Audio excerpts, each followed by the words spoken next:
Hello, and welcome to this week's episode of The Language of Leadership. I'm your host, Chuck Marting. I come to you today with a heavy heart and profound sense of loss. On the 7th of December, I received an email from a dear friend and best-selling author, Dan Miller. He shared with me the devastating news that he has advanced pancreatic cancer that has rapidly progressed beyond treatment. Dan's doctors gave him a timeline of perhaps 6 months, but regrettably, his time with us is drawing to a close and much sooner than anticipated. As we speak, Dan is surrounded by his loving family and hospice care. And if you don't know who Dan Miller is, he's known for his books like 48 Days to the Work and Life You Love. And he's the host of the 48 Days to the Work You Love podcast show. Dan has been a mentor, a guide, and a dear friend. His impact on my life and countless others is immeasurable. I first met Dan through another mentor and a friend, Cliff Ravenscraft, who recognized Dan as the person he trusted most to help me achieve my dream of becoming the best leadership coach I could be. Over 8 months of one-on-one coaching, Dan's wisdom and guidance were recorded for me to revisit and learn from, and a treasure I will forever be grateful for. During my training, I faced a significant life event, and it was to Dan that I turned to for support. He then introduced me to Aaron Walker, or Big A. This marked a turning point in my life as well, leading me to join Big A's mastermind group, Iron Sharpens Iron. So Dan's influence has been instrumental in shaping me into the leader, coach, and friend that I am today. I had the privilege of meeting Dan in person at Podcast Movement in 2023 here in Denver, and I was able to express my gratitude for his friendship and the profound impact he has had on my life. Little did I know it would be our last meeting. Though I wasn't able to feature Dan on the podcast due to scheduling constraints, I did have the honor of interviewing his daughter, Ashley Logsdon, who is the Chief Inspirational Officer at 48 Days. And in tribute to Dan, we will be resharing this early episode where we dived into DISC personality assessments, a topic close to his heart. In light of the challenging circumstances, a GoFundMe page has been set up to support Dan's family during this time. Your generosity would mean the world to them, and you can find the link to that GoFundMe page in the show notes. I want to thank you for being part of this week's episode of The Language of Leadership. I appreciate your support and the opportunity to share the wisdom of mentors like Dan with you. So let us remember and celebrate the extraordinary life of Dan Miller together. Hello, and welcome to this week's episode of The Language of Leadership. I'm your host, Chuck Marting, and today my guest is Ashley Logsdon, and she is the head of operations for 48 Days. She also has a podcast called Mama Says Namaste, and she is also the DISC personality profile person. She's also a speaker and a coach.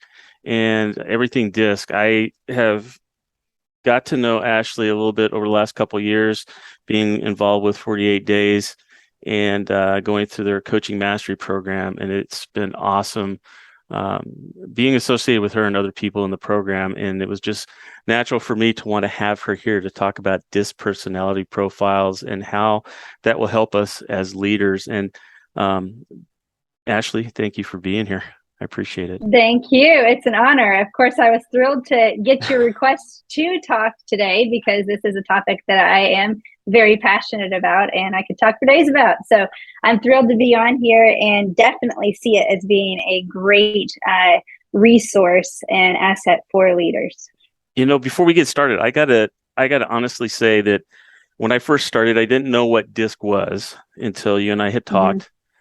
And so I don't know if I fully understood the impact that it was going to have on me as a leader, but also on my team that I had employed. And before I took my own DISC assessment and understanding my personality and stuff, I was amazed at there are just a few questions that you're answering. And then all this stuff comes out and you're looking at it and I'm like going, holy crud, this is pretty accurate. It's hitting on all wheels here. And then I went to my wife about it, and that's when, after I had gone through DISC, I decided that we needed to incorporate that into our business with our team. And I Mhm. got to tell you, since we have done that, the 4 people that we've hired since then have been the best employees I've ever had. And our Oh, company that's has amazing. grown by 20% each year that we've had them here.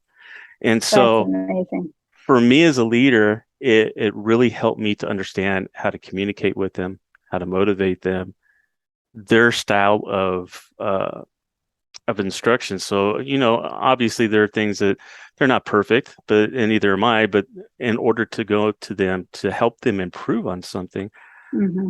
it's like I have a blueprint now that I can look at and say, okay, this is the best way for me to effectively help them help themselves and to be able to get the job done. So I got to thank you for teaching me this and allowing me to go through this and to be able to do this with my team, because I have definitely seen the benefit of it and it's made my job as a leader a lot easier. Oh, I love that. And yeah, I often reference it as, it's kind of a cheat sheet for hiring, because it allows you, whether it's for hiring purposes, for leadership training, for your your check-ins with people, evaluations, anything like that. It helps you to immediately go to a deeper level with people, because you have this third party assessment that's saying, hey, John likes detail. So then you can say, instead of saying, I've noticed you're highly analytical, you can say, hey, this says that you like detail. Does this resonate with you? Is that true? And it helps to bring out those deeper strengths that people have, or potential reaction mode that is not in their best light, and it brings that to the forefront in this kind of unbiased third party assessment, as opposed to two people pointing fingers at each other. So yeah, it is so helpful for that. And I do want to say that, all these personality profiles, there are a lot of personality assessments that are out there. And you've got DISC, you've got Myers-Briggs, you've got the Enneagram, you've got Colby, you've got all of these different assessments that are out there. And these are not the end all be all. This is not I'm going to now carry my identity as a high D personality style, or as an 8 on the Enneagram, or anything like that. What we really want to look at these as are doors. These are tools to open the door to self-awareness. And that's really the key in these. And so when we talk about leadership, the more self-aware we are as leaders about where our strengths and weaknesses are, or what might trigger us into reaction mode, the more effective we're going to be as leaders. And for those people that we're hiring and that we're bringing into our team, the more we can understand, again, what's going to set them off, what's going to be a sweet spot for them, we can better delegate and empower our team to really thrive in their zone of genius, and not just doing what they're told to do.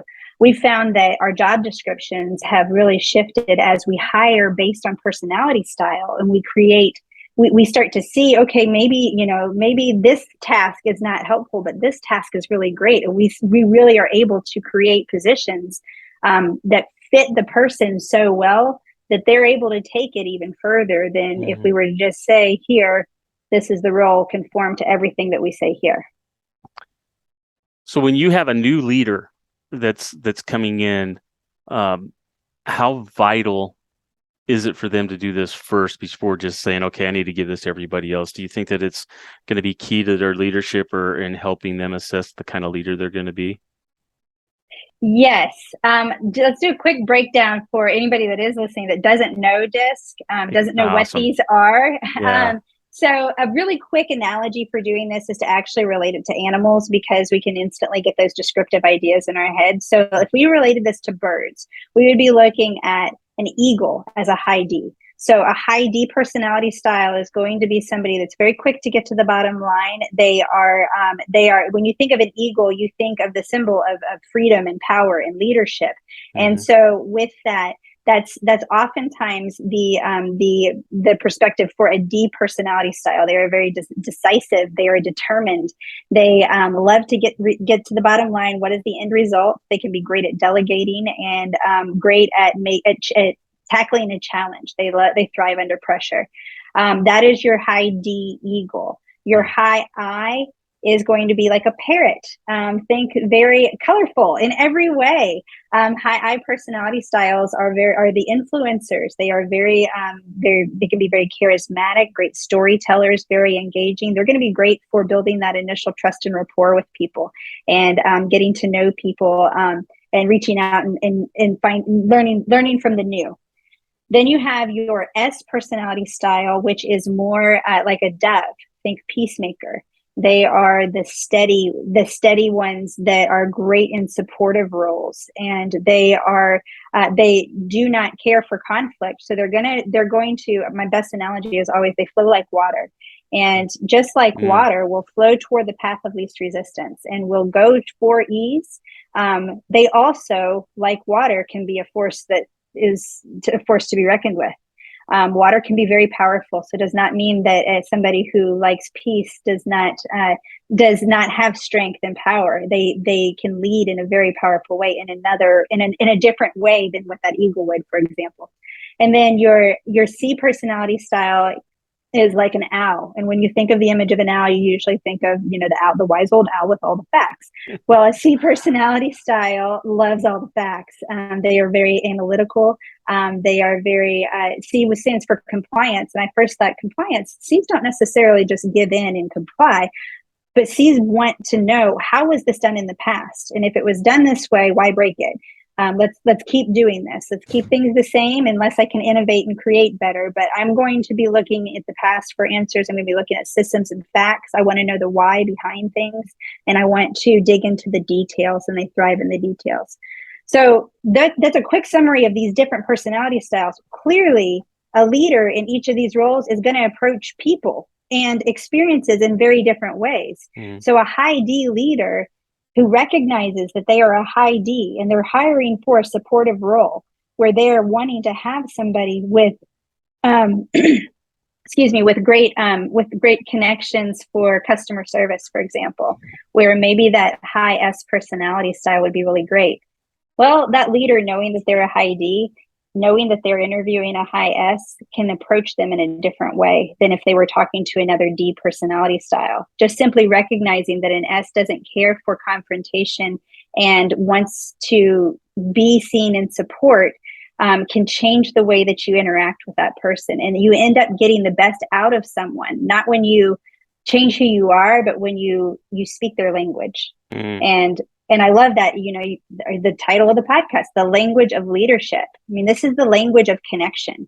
It's not changing who you are, but it's learning the language of how you connect to the people that you want to interact with, whether that is your team, whether that is people that you're hiring, or whether that's your customers or clients and beyond that.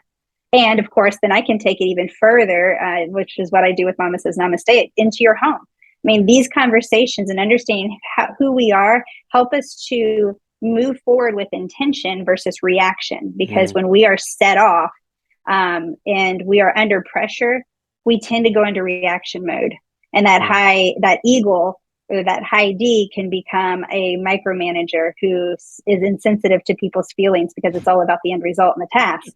And that high I under reaction mode can end up being so flighty, shiny object syndrome and dropping the ball everywhere because they're so overwhelmed with so much. Your S's can end up just flat out giving up, quitting because there's too much overwhelm and overload. And they can kind of stick their feet and, get very stubborn with their stance, or just drop it and quit and give up. And then your C's can get very stuck in the way things need to be, to the point that they cannot move forward and get that analysis paralysis by analysis. So there are those things that can set us off and put us into reaction mode. And the more we know, the more we are aware and intentional, the better we're going to connect and the better we're going to lead. Wow. And I was shaking my head as you're saying that, because I'm seeing my own team and how that works. And I have a person that's a high S. And so with me being a C, I know I have to approach her in a totally different light than the way I foresee things. And in fact, sometimes I have to run things by my wife first before I do this, just to make sure that I'm not unintentionally saying something that I think means one thing, but can be construed a different way by her. Right. But as you were saying, she is awesome with my clients and talking to them and Mm-hmm. explaining process and being able to be thorough with that part of it. And she loves talking to them and she loves sharing that with them. And then I Yeah. have a couple other people that are C's, and I got one person that's a D. And so we've been able to put them in those spots where they're going to flourish. And it's been amazing in seeing that. I think that one of the things that was amazing to me is a lot of times with my team, what I have found is that explaining what this is and how it's going to help them. So can Mm-hmm. you talk a little bit about how to get buy-in with your team as far as how this is going to benefit them, not only that, but benefit you as a leader and what you're trying to accomplish for your business? Yeah. Um, I'm a big advocate of example first. Mm-hmm. So I will tell you this: a very powerful way to have your whole team on board is when they've seen you already effectively lead by respecting their strengths, by respecting who they are. I think about that when it comes to ways to motivate. Just like you were talking about, you need to see, okay, how do I speak to this S personality style? I love that you have a filter of your wife. My filter is my husband, and he checks my emails. Yeah. As a high D woman, he checks my emails to say, okay, Yeah. in the written text, is this coming across as too direct, or is this coming across a little bit more kind? And it helps to see, like, what are those motivating factors for people. So there are D's and C personality styles. Praising the task means a lot Mm-hmm. to that person. So if I'm going to praise somebody who is a D or a C personality style, I'm going to praise what they've done. I'm going to look at, hey, I really appreciate how you pulled that spreadsheet together. That was bogging me down, and I so appreciate what you've done here. For that C personality, for example, or for a D, what they've accomplished, and giving them that support and encouragement.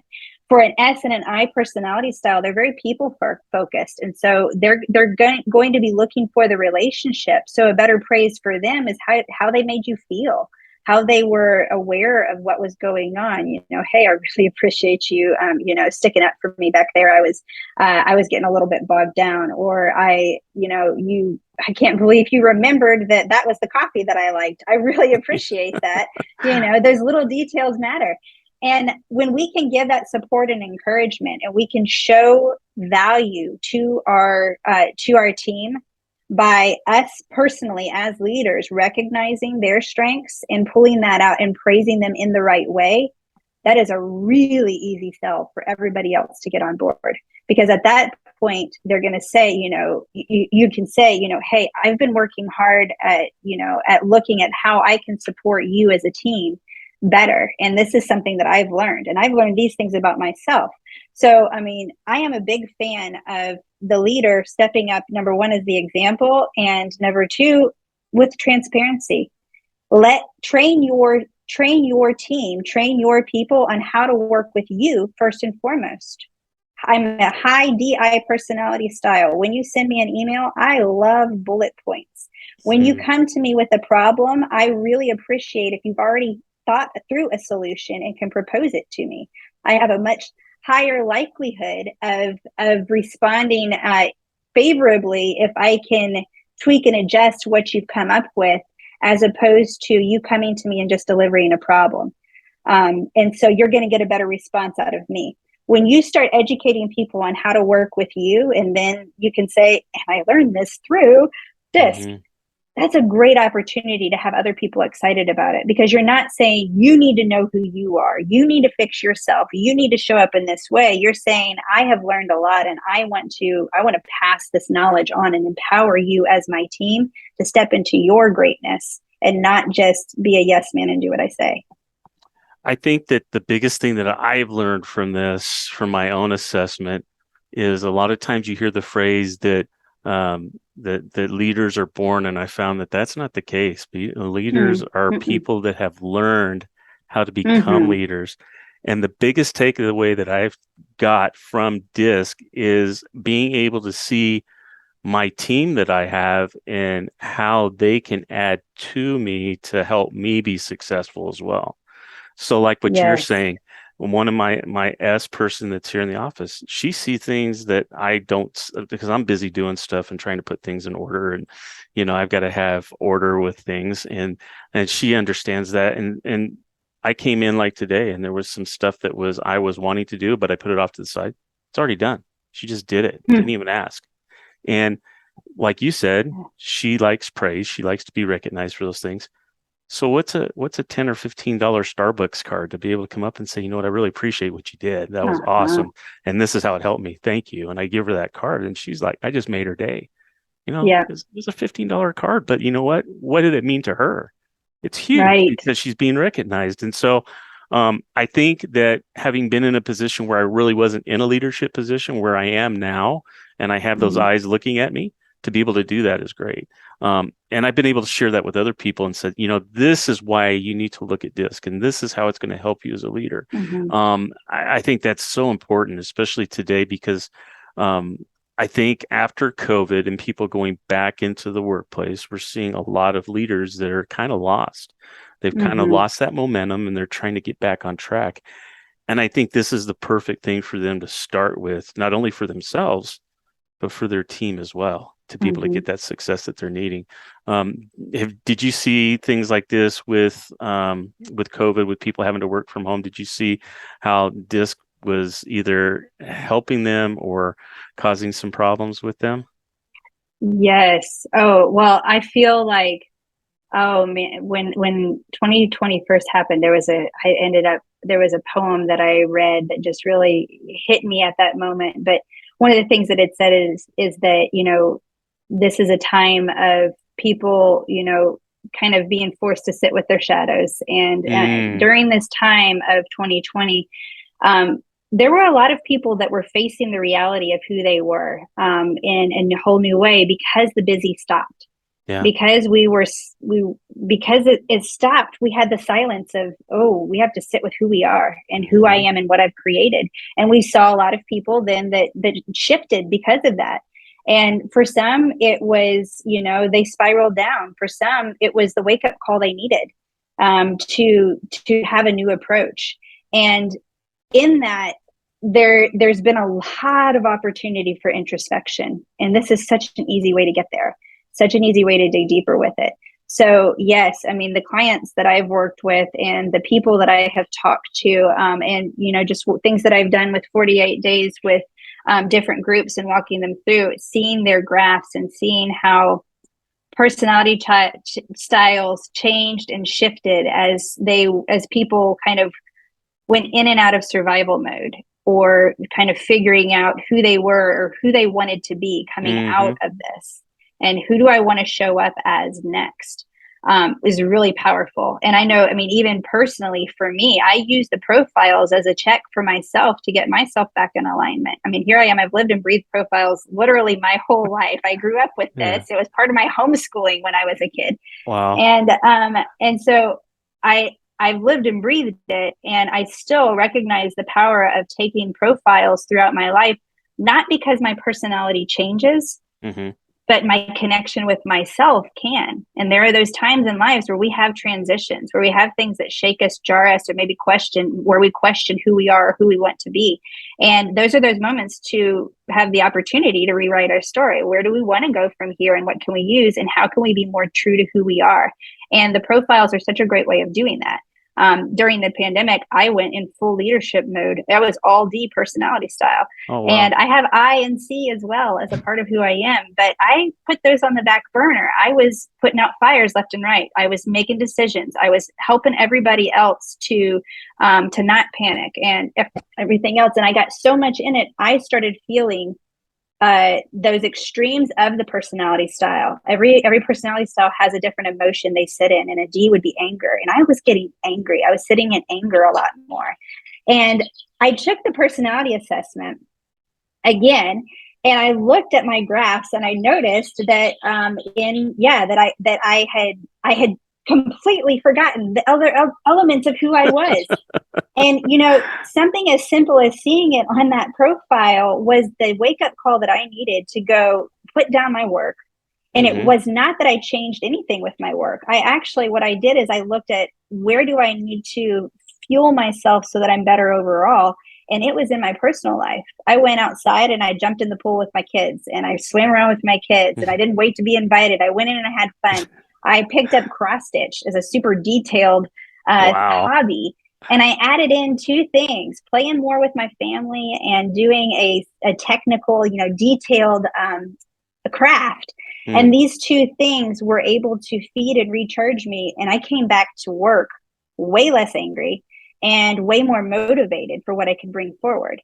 And so the insights that you can get from these profiles and how much they can kind of affirm where you're at and where you want to go, where it may be that, okay, I recognize that these profiles, there's no right or wrong. It just tells you where you're at in life. So, this profile is showing I'm really in a transition right now. And I'm trying to come in as the new leader for this company. And the last leader was a high D. I'm supposed to be a high D, and you're doing everything. And you're actually an SC personality, SIC, SCI personality. You're a different combo.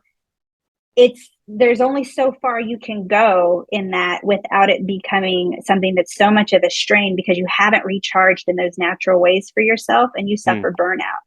And so when you can take an assessment and get a quick insight into, okay, is my core at who I am reflecting well with who I'm trying to present to others? Am I the same, or am I trying to carry two different personalities here? And it's going to burn me out in the end.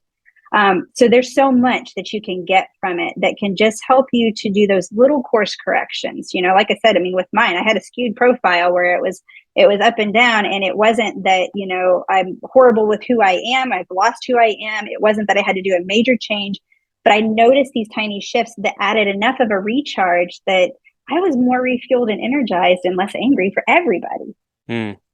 Well, and you bring up a question that I was going to ask you, and that is, I know that over time, your profiles can change, or how the whole thing lies up.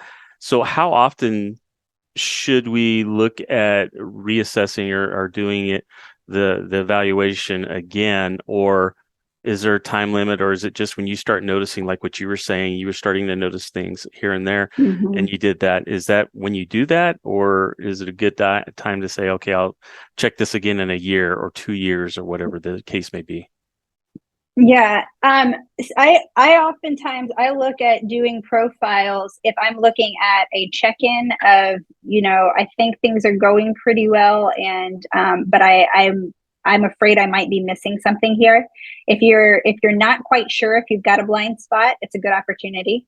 Another time is oftentimes for people that I'm seeing, they're taking assessments during transition time because I'm a coach. They're coming to me because I'm going to coach them through a transition time. So I often see profiles that are very skewed, and we're really addressing the fact that the reality that they already know. I'm not happy. If you're not happy, that's a good time to take an assessment because you can see, which one of these might be the best thing to feed your happiness? Because again, it's fed in different ways. Is it fed through accomplishment? Is it fed through hanging out with friends? Is it fed through security of systems and routines? Is it fed through getting to the details? You can find different ways to motivate and recharge you. So when you are feeling stuck, when you are looking for blind spots, and those are my two main times that I'm going back and redoing a profile and looking at it again.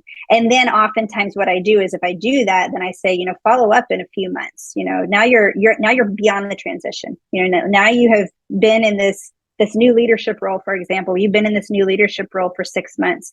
You've worked out some of the kinks. You've gotten to know the people, and you've stopped just performing. The honeymoon phase is over.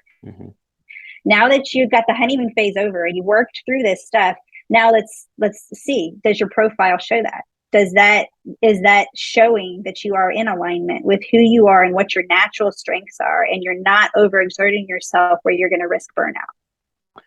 One of the things that I noticed too is, as I've gone over this with my team as far as their DISC assessment and helping them to understand it, I also found that some of them have gone and shared that with their spouse or with their family. And then their families come back and they've gone like, wow, this is pretty cool. And I've had every one of them come back and say that their family said it was right on, which is Huh. kind of cool and amazing, because Yes. you're only answering just a few questions, and it's very intriguing for me as to how that works.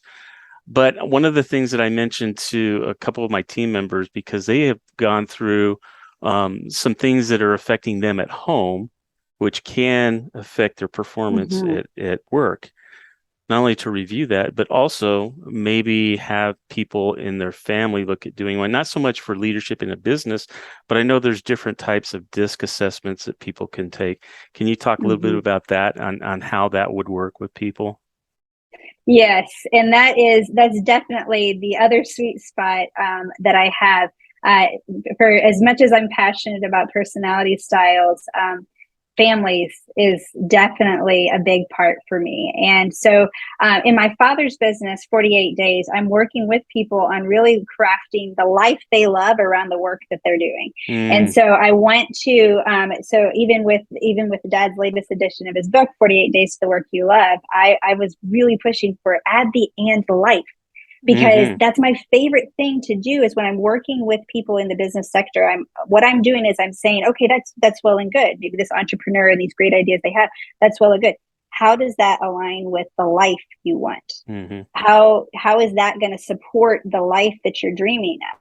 Because oftentimes, especially in leadership, we can work our way to and then I'll be happy, and then I'll find and then I'll be able to enjoy it all. And we Yep. work ourselves like dogs to the point that we've forgotten how to enjoy it, or Yep. we've broken the relationships, we've severed the relationships, we're in poor health. We've done all these things because we've worked ourselves ragged. So I'm always for checking, how does this fit into your life so that you are recharged enough that you can give your best in work. And so I really work with people on that. And so I created Mama Says Namaste for my family relationships coaching. And hmm so with Mama Says Namaste, what we're doing there is, working with the full family.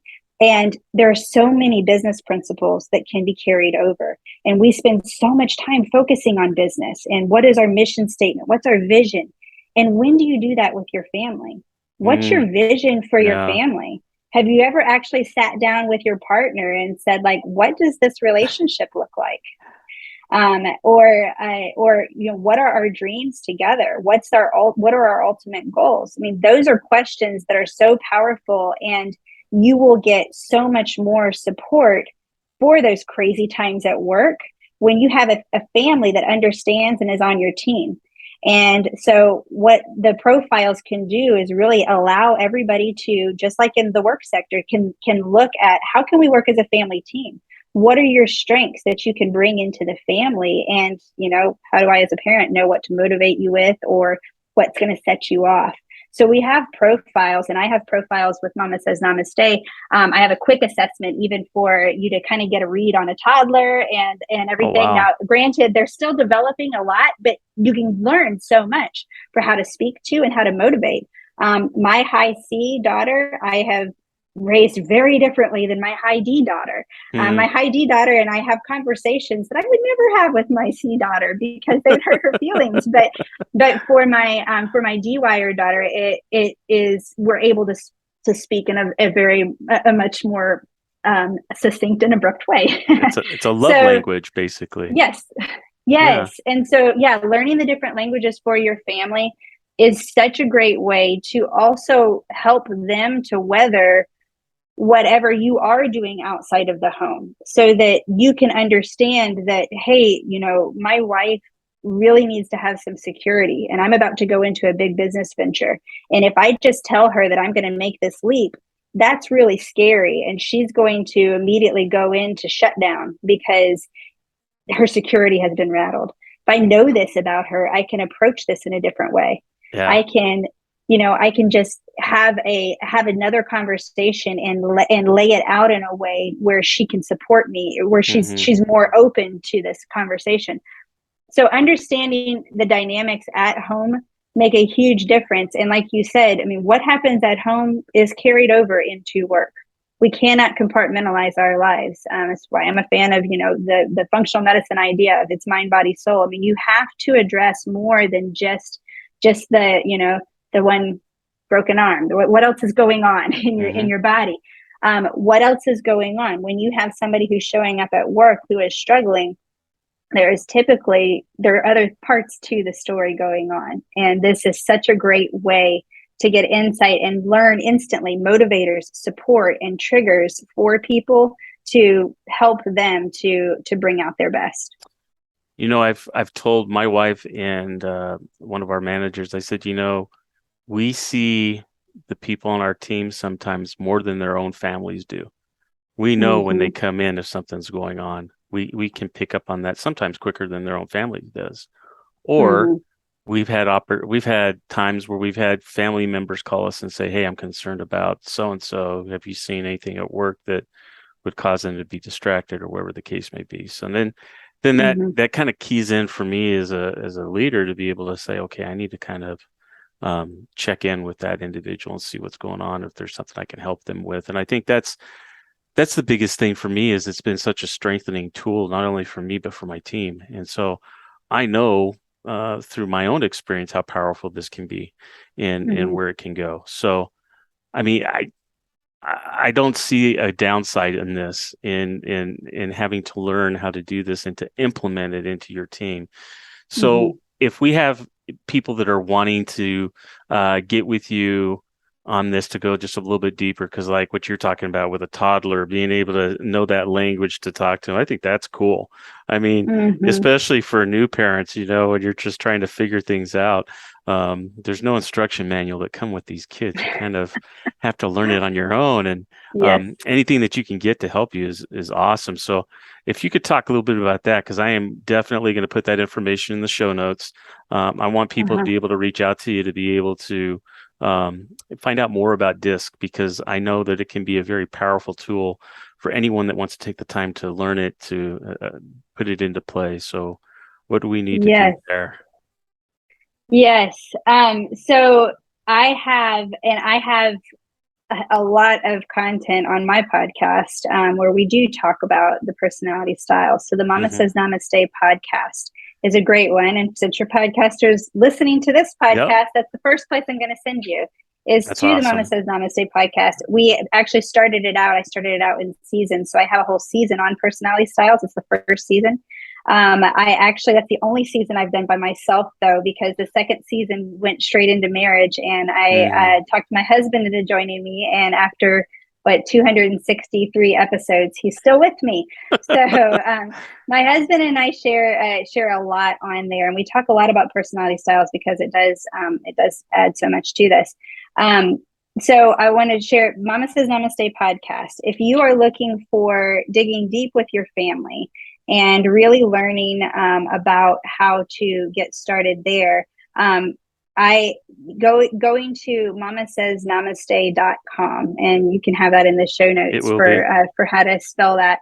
But mamasaysnamaste.com, there are a lot of resources on there. I actually have, if you do the /discovering you, that is a whole course that I encourage families to even go through it together, and is great for families or for leadership, just for understanding how it works. It's how to open those doors to self-awareness. So I want to share that one as well. And when you go to either one of those pages, you'll have a pop-up that's also going to give a free download that shares a lot more about it's some quick connection tips. So quick communication tips for each personality style. So that's super helpful, and that'll be on either page. Just the main home page, there's a pop-up on there, and then also on that course page. So those are some great ways to get started. And yeah, I want to just reiterate, the best, one of the best ways for leadership to have great people is to see them as people, is to get to know who they are. Awesome. And, we just did a podcast episode this week, and my husband was coming, we were talking about anger and the frustration with anger. And he said, rage is just grace when you don't see. Rage is rage can turn to grace when you see deeper, is what I meant by that. And so with that, because rage and grace, there's one letter apart. And I loved how we kind of dug deeper into that. And I never really thought about that before, but rage is shouting at an empty vessel. Rage is when we get so angry. And oftentimes that anger is, I know for me personally, can be built with my own frustrations of myself, frustrations about who I am or what I didn't get accomplished. And so we can end up, shouting out at everybody else. But when we take that moment to see and to really look into who other people are and where they're at and what might be triggering them, and getting a little bit deeper with that empathy, that's where we really understand how the uniqueness in each of us can strengthen all of us. And we then are able to really tap into those powers where we are way more successful. So if you want a successful team, if you want a team of people you don't have to handhold and you don't have to walk through everything and micromanage, and you want a team that you can trust, get to know them on a personal level at the beginning. Get to know a little bit deeper on what triggers them, what motivates them, so that you can be their cheerleader team that says, hey, go for it. I trust you to be able to do it because you've worked with them and gotten to know them enough to begin with. You've been intentional on your investment, so they can be intentional on theirs. And they can step up and really shine to give you the best and make the company thrive even more. There's so much power in that. And I feel like the whole Great Resignation concept of people pulling out, so often the people that have pulled out, it's not that everybody's quitting their jobs. The people that are quitting their jobs are the people that are tired of not being seen. They're the people that are tired of not being treated with respect, with consideration, not being trusted to do anything.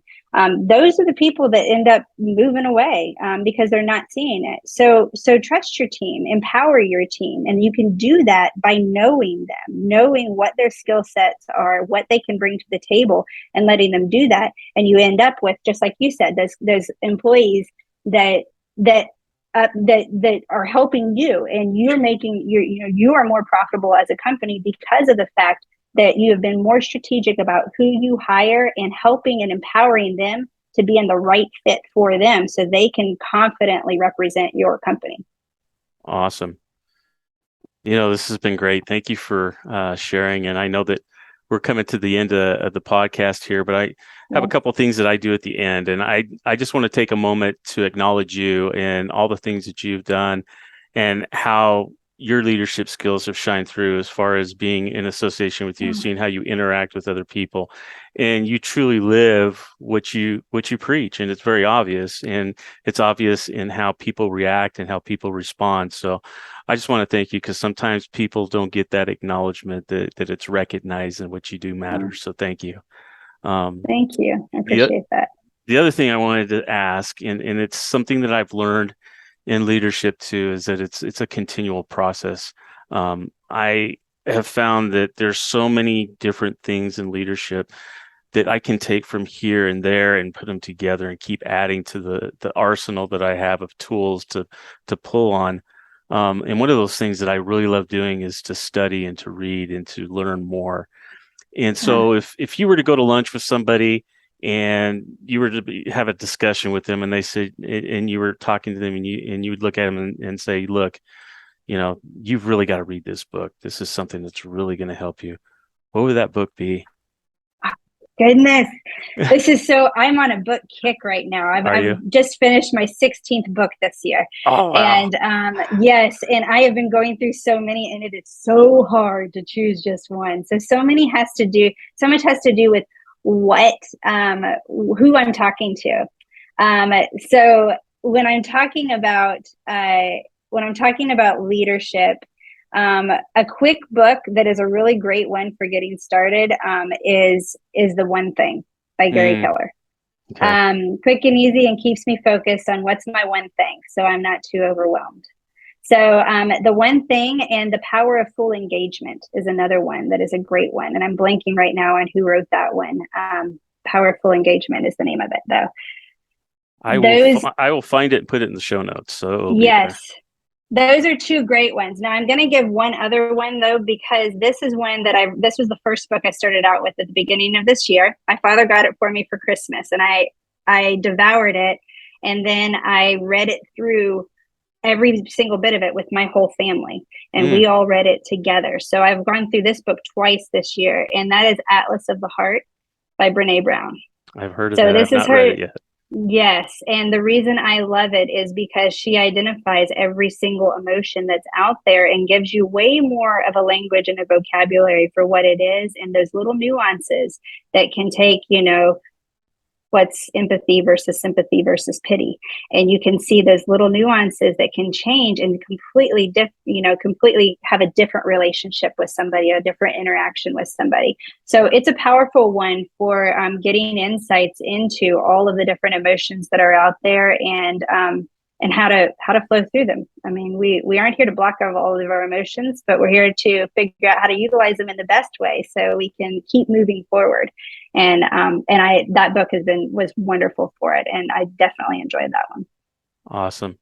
Well, thank you so much for being on the show. I'm sure that you're going to be a guest that I'll probably need to call on again, because you've got so much information and it's very vital for what we do. So I want to thank you for being here, and we'll talk to you again soon. Thank you very much. Awesome.